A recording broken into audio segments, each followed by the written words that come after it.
asked us if we would like something to drink. She brought us our drink, and then she put together a silver platter. And on the silver platter was cookies and crackers and fruit and chocolate. I knew I loved silver. And she came up to my mother and she said, "It is my privilege and an honor to serve you."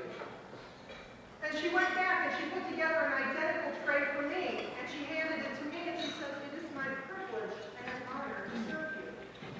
For the next several hours, my mother and I did not take off our shoes, put on our shoes, or carry our purse. And the massage and the facial that we got, the services that we got were phenomenal. But that's not what we talked about. When my mother and I were walking to the car, she looked at me and she said, "Did you notice the bathroom?" "Yeah, I did."